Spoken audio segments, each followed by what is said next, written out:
The story of Jean Valjean is one we're all familiar with, particularly if we have seen Les Mis. It's the story of a man who struggles to find his own identity after serving time in prison. Hi, I'm Chad Booth. Today on the County Seat, we're going to have a conversation about such a story, but it's not the plot line of a play. It is actually real life as we take a look at jail programming in Utah's county jails. They are a very effective tool for helping people get back on their feet. To understand how they work, let's check in with Don Dunwell for this report.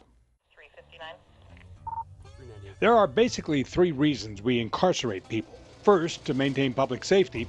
Second, to hold an individual responsible for their criminal actions. And third, to rehabilitate that person so they may return to society. There are a growing number of jails around Utah that are focusing on the latter and changing lives in the process. Our focus, like I say, is behavior modification. We want to confront them on their behavior and have them be aware of it and not come up with excuses and make some kind of effective change.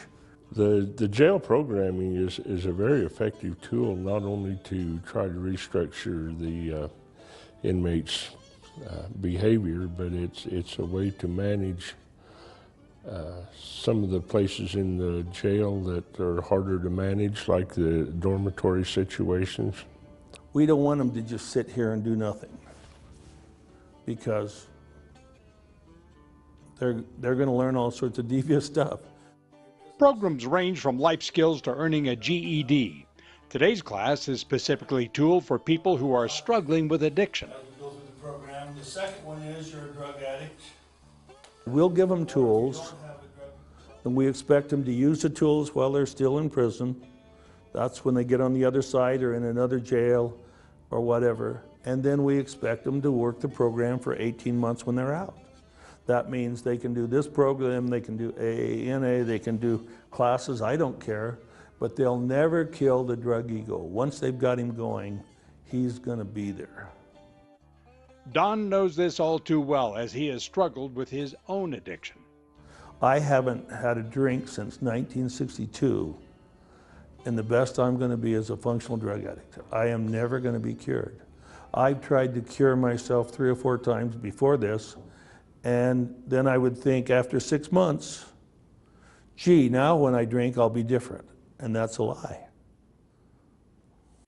Each class is made up of people who are at all different levels within the class, which allows the inmates who volunteer for the 9 to 12-month program to not only participate as students, but as mentors, teachers, and recruiters as well. In time, though, with having the leaders that were in position when I came into the program, I was able to see that, yeah, there are inmates following the rules, and there are inmates that are helping uphold the structure back there, and there are people that are taking it very serious. You're not just everybody moves as level 1 to level 2. You're intertwined with every one of those guys. So the guys who are just about to graduate versus the guys that are brand new, you're part of it. So you're like, hey, if this guy can do it, I can do it. For me, I spent about 6-7 months before I got into the program. There was guys who went to it before me, and I knew them and their attitudes and the way that they like to fight or get around. And then to come over to the program and see just that same guy just completely changed to wanting to support and wanting to help the guy who's down instead of pick on that guy. If you're down, we're going to try to boost you up because we want everybody to get through it. We want everybody to run the program the best that they can. The empowerment created by ownership in the program isn't the only factor that's helping inmates who are involved in these rehabilitation courses. I've done programs before, I've done time before, and it's never been anything remotely close to what we have here. It's, I believe, 3 reasons that I've found success back here in the program, and that's 1, first, that I was willing to change. 2, the content of the program. I believe the 3rd reason for me, and what's helped me the most, is just, I think, the staff here. They believe in you, and they constantly are encouraging you to change. It's been empowering to have people such as these in position that believe in us. And so having that whole experience of just being able to not feel like a number, really, not feel like just a person, but that they kind of herd around, but they actually take the time to get to know people and make sure that You know, they're doing the best that they can to grow, and that's been a fantastic thing. Rather than learning the latest way to rob a bank or pull up a scam from other criminals, these inmates are learning how to turn their lives around and become contributing members of society. We look at it while we have them here. We can look at maybe some rehabilitation and that while we're here, send them out the door a better person than they were when they came in. Not unlike the story of Jean Valjean, it would seem that people can make a change in their lives if they choose. For the county seat, I'm Don Dunwell. Thanks, Don, for that report. We will have a conversation with our panel of experts when we come back, and we'll find out more about the ups, downs, pros, cons, ins, and outs of jail programming. We'll be right back. If you haven't been to Starvation in a while, you're in for a great surprise. New campsites, new cabins, and beach improvements await your next visit. Just 2 hours away, but a world away from the Wasatch Front in Duchesne County. Starvation State Park is located 4 miles northwest of Duchesne, just off US Highway 40. Duchesne County. Close enough for business, far enough to get away. Kanab, base camp for your southern Utah adventures.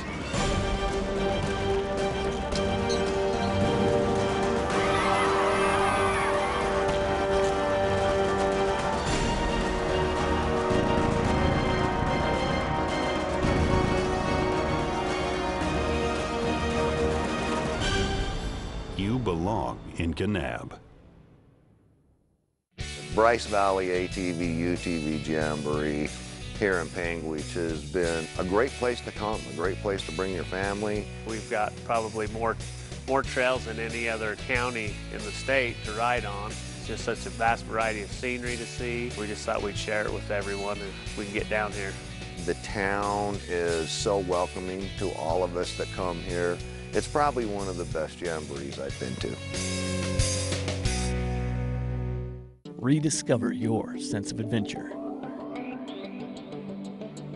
Welcome to San Juan County. Discover the past.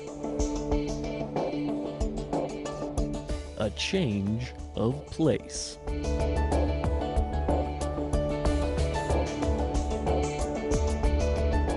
Utah's San Juan County, where life is elevated. Welcome back to the county seat. Our topic today is jail programming. Is this a successful way to rehabilitate? Because there is that black and white law and order, punish them till they go, or try and help make a transition. So pleased to have with us Sheriff Cameron Noel from Beaver County, one of the programming counties that has a very successful and long-term program in their jail. Roland Cook, who's the Executive Director of the Utah Department of Corrections, and Mark Whitney, who is a Beaver County Commissioner and has been very supportive of programming. Gentlemen, thank you for joining us today. To a lot of people, they think this is new because they just haven't been paying attention about rehabilitative programming in jail. I want to go back before that happened. What happened to inmates before programming began? Well, typically, if you put an inmate into an environment where there's no way for them to experience what they need to be doing in society, you have a harder facility to run. And we found that with the programming, it teaches them skills and ways to stay out of the facility and stay out of the jail environment when they hit the street, because eventually most of them are going to hit the street. They've got something that they've learned while they're there. They've learned about their addictions and the problems that they have, and they're able to be good citizens, and that's what we want to have. Do you think from a financial standpoint, because the commissioner's got to look at the budget and be accountable for spending in the county, has this been a good investment for Beaver County? Absolutely. I come on as a commissioner in 1998, and that's when we really started the programming in Beaver County. And at first we was apprehensive to say, you know, can we afford that bottom line to put the programming out there? And we started the drug and alcohol programming, and it has 10 times paid off. It really has. The recidivism rate of these the inmates that come back out into society, as the sheriff said, has been excellent. And plus, it has proven that what we do makes the bottom line work on what it takes for us to repay those bond payments to pay for that facility to house these inmates. You know, Roland, looking at the state's end of things, the programs within the counties run fairly independently. You know, Kane County looked at what kind of programming they wanted to do, and theirs is a little different, and then Beaver County's doing a specific set of programming, and Uintah County's doing something different. And there's not like a lot of central core command. Does that work for the state or not? Well, I think that it is something that can work. I would hate to put each one of the jails on some sort of marching orders that this is the type of program that they're going to do. I think it's a better partnership if we're able to at least work with the jails and allow them to develop the type of program that's going to work in their facility. Each facility is a little bit different. Some are more modern than others, and so they need to be able to adjust accordingly. Now, of course, we may need more help with sex offender treatment, or we may need more substance abuse, but to say that it has to be something specific is not something I think is necessary. You know, if Department of Corrections looks and they see, as the inmate traffic comes through, going, guys, we need a little help in this area, and then see what happens with the county. Is that the kind of dialogue that would take place? That's what I hope is going to take place, and I know a lot of that is already taking place at this time. That's exactly what we're going to need. You know, we have a very large sex offender population, and so that obviously is going to be something we would be asking for, is some assistance in providing some of that type of treatment. And so that dialogue is going to be important along the way, and each of the populations change across time. In other words, our prison populations change, and so depending on what that need's going to be, we'll work closely with the sheriffs and with the counties to come up with the programs that are going to work best, not only for them, but for the entire system. So Cameron, there are other counties that have substance abuse programs and parallel programs to yours. They may not be set up exactly the same. Do you guys ever compare notes? Once in a while I do. There's been a recent study done by the Department of Corrections, and we're looking at those things. We like the program that we have. You heard from the Commissioner. We see that the success that it has provided to the inmates that have come in there. Some of the programs, maybe they work, I don't know. A lot of them, they call them the Hug-a-Thug program, the therapy type program. We don't do that. We have a different type, and we've seen that it works, and it works very well. So we want to continue to do it that way. You know, it's probably easier for people to grasp the idea that if you go through a corrective program, that when they get out and they've spent their time learning skills that aren't necessarily related to crime, because their minds are occupied. They've got some skill sets to work on. But the question is, does it change the profile while they're in incarceration? Does it improve your security situation to have these programs? The program that we have, we still have adequate security. The programmers that are there, the people that come in, they still have to adhere to our security and the things that we do. But you know, the program that we have, inmates want to come to that. There's a long list of inmates that would like to come because they know that it's successful, and so I don't have that big of a security issue there with that. These are inmates that want to change their lives. They want to come into the program, so they don't cause us a whole lot of problems. And if they do, they're out of the program immediately. I'd add real quickly, it does improve security. Keeping those minds busy and working on positive and productive things is exactly what we need, and it's why his jail is running so well. These types of programs keep them moving in a positive direction. Okay, well, let me kind of follow up on that and ask the question, because in Cameron's case at the Beaver County Jail, there's a lot of mentoring, and a lot of the inmates work their way up and they start teaching and participating in the program. Is that part of its success as well? Definitely, and that's what that is. That's a therapeutic community model, and it's been proven that's actually been in place in several places over the last 40 years, and it continues to get better and better. And involving someone, it's just like all of us. We like to be able to move up and to be able to give back to people, and that model allows that person, as they progress and get better, to lead other people in that direction. Again, that's part of that recovery process. And so, again, yeah, that's a great model for us to be using and considering. Do you see that, Mark, from your standpoint, that the costs of delivering the programming are that significant, or are they offset because things run better at the jail in other areas? Oh, there's no question. I mean, when you have programs that run that smoothly, number one, it keeps our numbers up from the state sending us the inmates. And number two, as the sheriff reiterated, we don't have near the problems with the inmates. They love the program, they love to be a part of it, and so from that standpoint, it's just a win-win. Great. So we will take a break. We'll come back with the county seat right here on ABC4, and we will continue our dialogue in just a minute. Stay with us. Anything worth doing in this quiet little town? You strike me as the kind of girl that likes a manicure and a massage. I was hoping for something a little more vigorous. Vigorous, I can do. And I thought you'd be riding side saddle. What?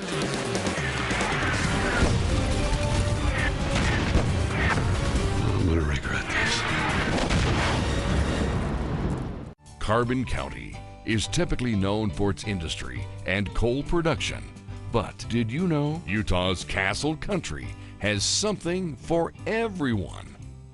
The motocross track has been acclaimed as the most popular in Utah with a variety of technical and natural terrain, and it even includes a pee-wee track. Visit castlecountry.com for more information. Sometimes you need to go out in search of adventure.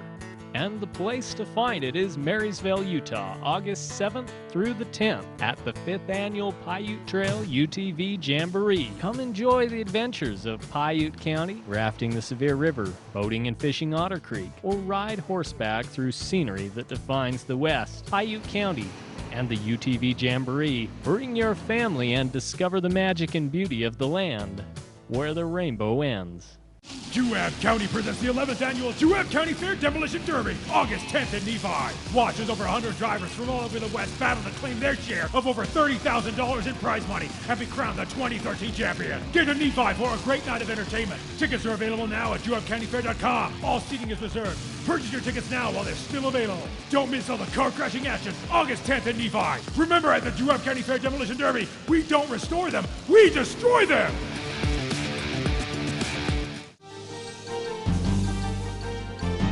Welcome back to the county seat. We are talking about jail programming today. During the break, Sheriff Noel actually pointed me in the direction of something very interesting, and he said that they've started a new guitar playing program. So what I'm really wondering is, do you guys have the Blues Brothers down at the Beaver County Jail yet? We teach them everything. We teach them the blues, rock and roll, country. They learn it all. But they learn how to read music.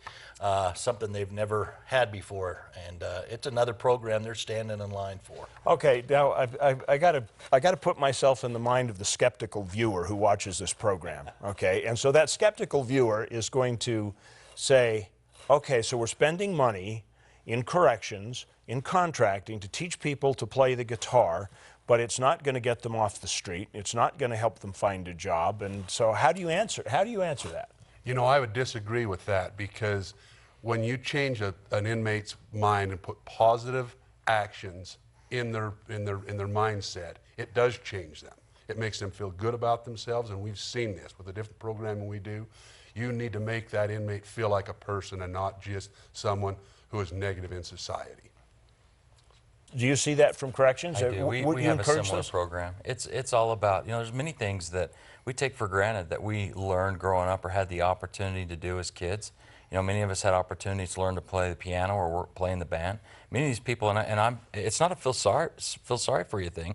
It's giving them the opportunity to do positive things, and we see it every day. When you work in the environment and you can see what a positive thing has on the influence and their attitude towards other things that they do, you want to reward that, and they want to continue to work on those things. You realize, of course, right now that there are all these people at home that for years have said, oh, we coddle our prisoners too much, and they get colored TV, and they sit around and they get to learn music, and you don't make them go out and break rocks on a chain gang and stuff like that.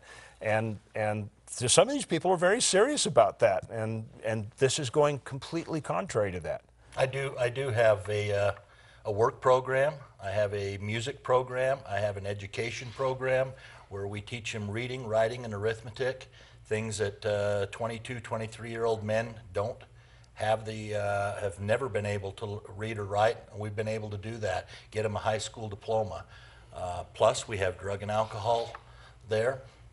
Another thing I wanted to point out is we live in a state where the predominant religion is LDS. Over 70% of the inmates in the correctional facility right now are LDS. So we have programs designed where the church has helped get these inmates back on track, and they've worked with Department of Corrections and the county jails in helping them, so when they get released, they come out and become productive citizens. And that leads me to another question, and this has been in prison relocation. This has been one of the key arguments. If you move the prison too far away, you lose the volunteer base. Is the volunteer base an important component of jail programming? Well, in regards to jail, I remember I came from the county side, and so I was responsible for the Salt Lake County jails. Volunteers play a huge part. It's got to be part of the thought process as we look forward and decide whether or not we're going to move. We've got to have the volunteers available to make it all go. They save us lots of money. If we had to pay for all of those types of services that come into our facility, there's no way we could afford it. It's definitely a cost savings for the citizens of Utah. Can you deliver programming at the same cost efficiency that the county jails do? I believe so, and we do that. We have several different programs that we provide, obviously, throughout our facility, and it's just as effective. But I don't ever like to get into that argument as to what is better and what is worse, or who is making the most progress, because I believe we both are. I believe both the state and the county are making that progress and doing a great job with the resources that they have. For years, jails never did any programming, and I'm not just talking about in Utah, I'm talking about across the United States. For our sheriffs to be stepping up and saying we want to provide some programming and be a part of that solution is great. Okay, very good. We are going to take a quick break from the county seat. We will come back with our conversation on jail programming. We'll continue talking about prison relocation and the future relationships and how programming ties into that. We'll be back in just a second.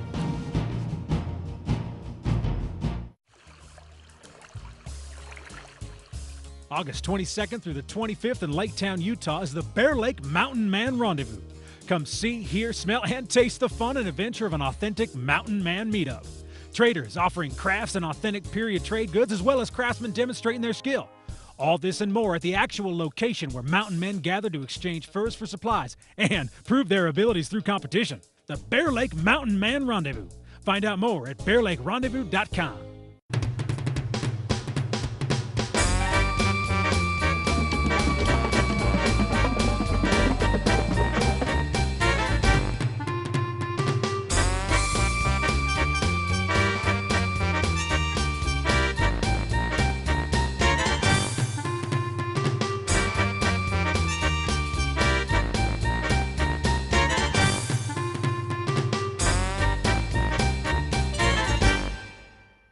The State of Utah School and Institutional Trust Lands Administration, SITLA, manages 3.5 million acres of Utah lands with the express purpose of providing financial support to further the education of Utah's students, while promoting local industry, oil and gas, even residential development, all at the same time. Through the careful use of trust lands, the School Land Trust Program will distribute nearly $37 million to Utah schools this year.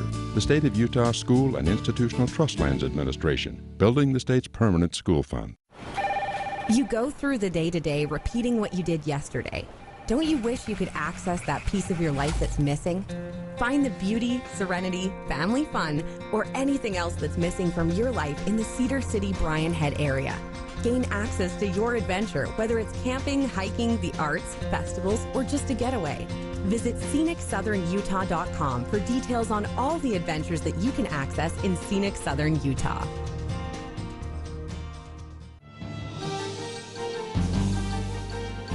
Welcome back to the county seat. Our topic today has been jail programming. It's been a pretty good discussion.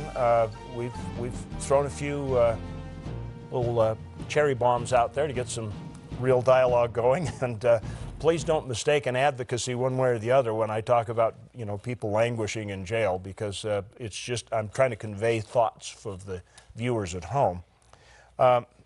Going forward, How is the relationship in programming between state and the counties going to work, particularly when you're looking at possibly relocating the jail or the prison? Is that going to affect programming at all? Is it going to have, do you see any kind of changes coming as a result of that?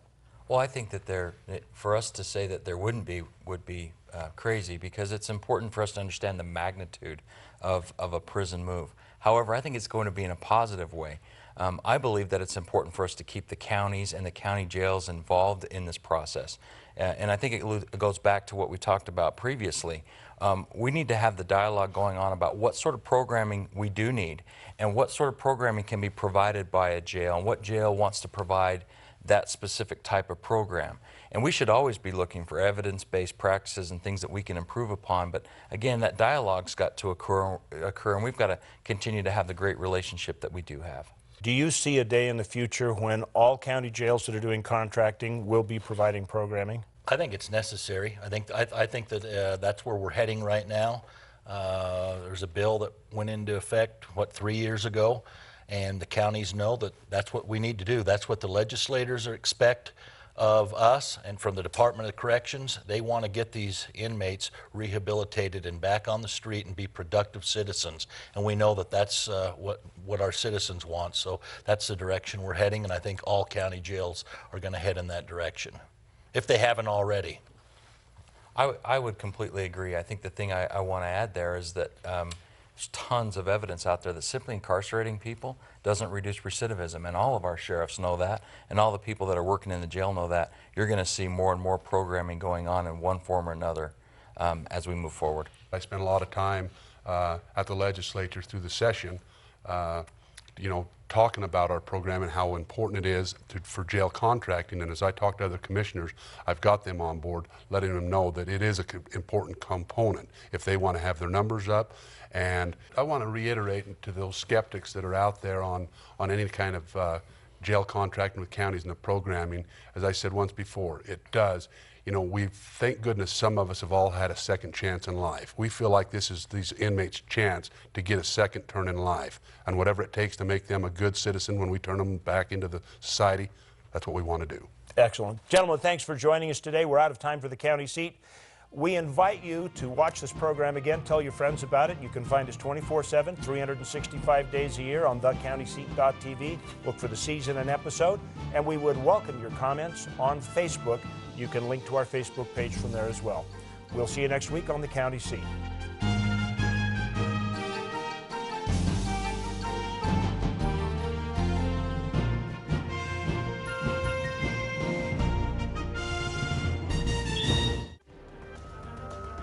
Kanab, base camp for your southern Utah adventures.